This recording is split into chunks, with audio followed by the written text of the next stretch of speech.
दीवानगी की हद से आगे गुजर ना जाऊं, आंखों में उसका चेहरा कैसे उसे दिखलाऊं।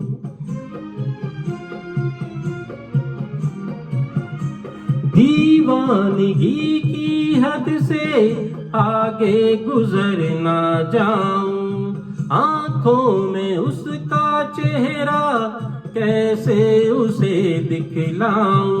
वो है सबसे हंसी, वैसा कोई भी नहीं मेरे खुदा, उसकी अदा है बड़ी कातिल, मुझे नहीं पता छाया है क्या नशा, मैं रोऊं या हंसूं।